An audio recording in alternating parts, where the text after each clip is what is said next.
Invisible Woman, Human Torch I love you, Johnny. or The Thing. Hey, अब क्या होगा? Hello everyone, welcome back to my channel. তোমরা সবাই কেমন আছো? আশা করি সবাই ভালো আছো। তো আজকে আমি একটা নতুন মুভি রিভিউ করব। তোমরা যদি হলিউড মুভি বা সুপার হিরো মুভি পছন্দ করো তাহলে তোমাদের জন্য ভালো খবর নিয়ে এসেছি। কারণ নতুন একটা হলিউডের মুভি ফ্যান্টাস্টিক ফোর, এটা সুপার হিরোর মুভি, কিছুদিন আগে রিলিজ করেছে। তো মুভিটা আমি আজকে দেখলাম, আজকে দেখার পরে ভাবলাম রিভিউ করে দিই। মুভিটার কাহিনীর বিষয়ে আমি আলোচনা করব।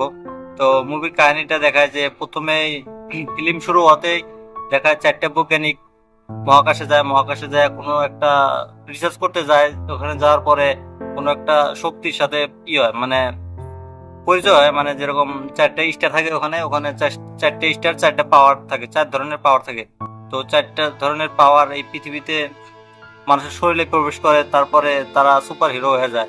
তো মুভি সব কিন্তু এরকমই, যে সুপার হিরো মুভি বেশিরভাগ এমনই হয় যে পৃথিবী ধ্বংস করব, তখন সুপার হিরো এসে বাঁচাবো।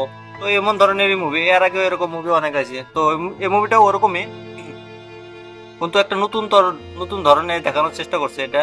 তো চারটা হিরো আছে, চারটা সুপার হিরো। একটা হলো পাথর, একটা হলো অগ্নি শক্তি, একটা হাওয়াতে শক্তি, আর একটা উড়ে বেড়ায়।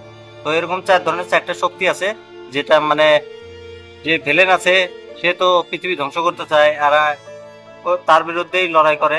তো মুভিটা এরকমই একটা কাহিনী দেখাচ্ছে। বাকি মুভির কাহিনীটা তোমরা সিনেমা হলে দেখো, কারণ এই সিনেমার কাহিনীটা অরিজিনালি খুব ভালো, একটা সুন্দর কাহিনী বানাচ্ছে। এই মুভিটা আমি দেখছি, দেখার পরে ভালোই লাগছে মুভিটা, তার জন্যই আমি তোমাদের কাছে এই মুভিটার বিষয়ে আলোচনা করতে এসেছি। তো মুভিটার ভিএফএক্স এর কথা যদি বলি, মুভিটার ভিএফএক্স গুলো খুব সুন্দরভাবে বানানো হয়েছে। এটা কিন্তু একটা নতুন মার্ভেল সিনেমেটিক ইউনিভার্স খুলতে চলেছে, নতুন সুপার হিরো এগুলা। তো মুভিটা ভিএফএক্স গুলো খুব ভালো, সুন্দর অ্যাকশন সিন গুলো খুব সুন্দরভাবে তৈরি করছে। তোমাদের কাছে এই মুভিটা অরিজিনালি ভালো লাগবে। তোমরা যদি সুপার হিরো মুভি দেখা পছন্দ করো তাহলে তোমরা এই মুভিটা দেখো। আমার রিভিউটা তোমাদের কাছে কেমন লাগছে তোমরা কমেন্ট করে বলো, আর তোমরা এই মুভিটা দেখার পরে আমাকে কমেন্ট করে বলবে তোমাদের কাছে এই মুভিটা কেমন লাগছে। এরকম ভিডিও দেখার জন্য তোমরা আমার চ্যানেলটা সাবস্ক্রাইব করে দাও।